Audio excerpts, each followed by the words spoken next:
about why they don't tend to hoover. And I guess everybody says to you, well, you should be lucky that they didn't hoover you. But if you're trying to process and understand what happened to you, if they're not hoovering, which is a normal part of the discard and re-idealization stage, this can be very confusing. And this is when the question comes up, are they actually a narcissist? Was I in a narcissistic relationship? And this can cause more trauma and more damage. So I'm going to be talking about why the narcissist didn't hoover you. It doesn't mean that you weren't with a narcissist, but we're going to go into this in the video. Just because the narcissist didn't hoover you doesn't mean that you weren't with a narcissist in the first place. There's many reasons why the narcissist doesn't go on to hoover, and I'm going to be looking at them in the video. I want you to understand that this isn't a normal part of the discard, but it does happen. And the reason why it does happen is because it's either because they have moved on and they're with new supply, so their attention is taken up by the new supply. You are not going to be giving them any fuel. It might mean that you are too broken, you're too upset, you don't have the energy that you once did. It could be that they have really just grown bored of you at this moment. Remember, nothing stays the same with a narcissistic individual. It doesn't stay the same throughout, because they literally go through these cycles over a certain period of time, which you probably have grown accustomed to. It's probably that you've noticed this happening. All right, so they are spending their time and energy on this new supply. It could also mean that you have figured them out. You have figured out that they are narcissistic, and you understand that there is maladaptive or dysfunctional behaviors. So they're not going to try and hoover you when they know that you know. This would be really embarrassing, and it would cause narcissistic injury. The third one is that you've just simply moved on and you're stronger.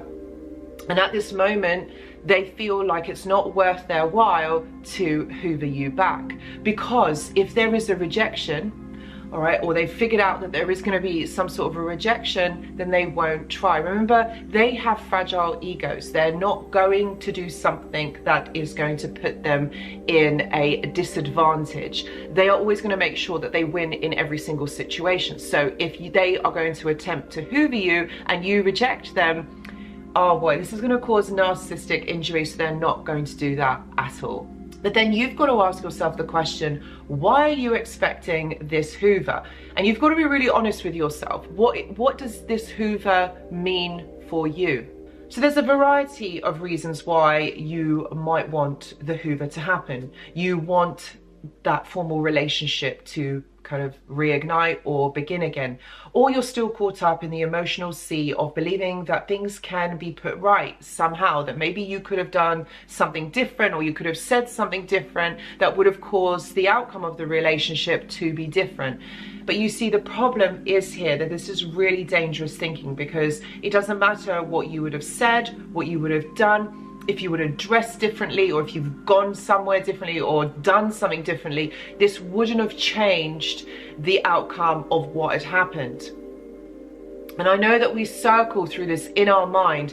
We feel like this, you know, you could have done something, because this is the part of you trying to understand why this was the ending of the relationship. And so what you're doing here is you are lowering your energy. You're willingly submitting to this negative, to this abusive, toxic relationship, because you're struggling to understand.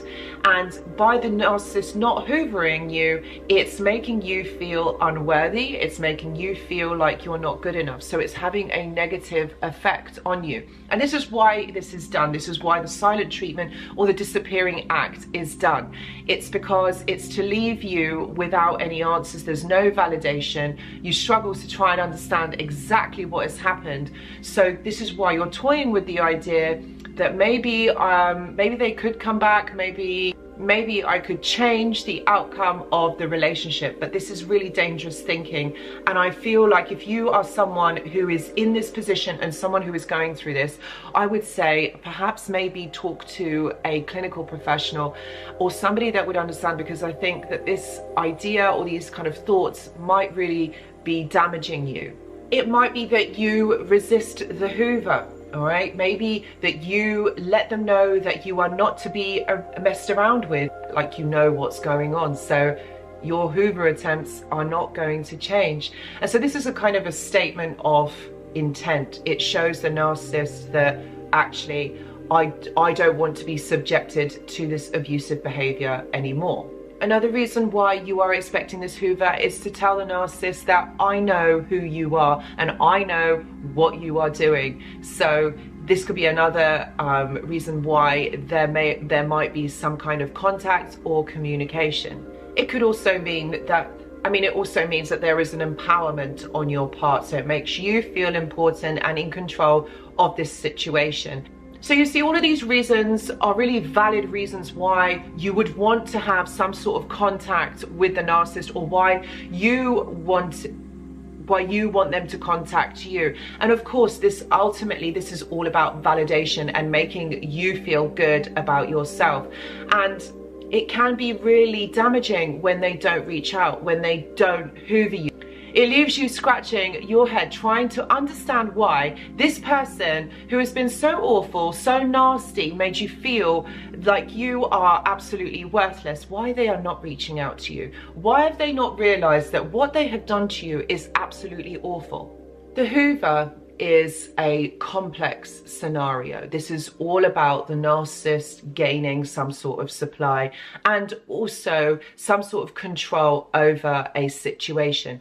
Now, I've written about this numerously, like narcissists don't really ever forget their exes. And this is all about the attachment disorder. When they attach onto you, even though they don't treat you very well, they still want to have some sort of contact. They want to be able to check up on you. They want to be, watching you. And that's what they do. I've got a great video all about this, why the narcissist is still watching. I'm going to link it up here.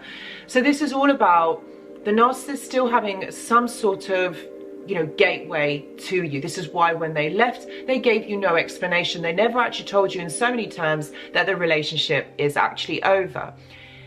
So it makes it easier for them to come back. The reason why they come back is because they want to draw fuel from you. They want to have some sort of attention or some sort of validation from you. It's not so easy to get new sources of supply. This is why perhaps in some cases when they are in a relationship with you, they might be talking to others, and this is why they have a lot of exes, because they do eventually go back to them, because they need that fuel. They need to have that validation. Finding somebody new to be able to believe the lie is not as easy as you think. So if you are part of the club, when the narcissist comes back and kind of communicates with you in the meantime, this serves the narcissist really well, because then they can go back to their exes and just recycle them.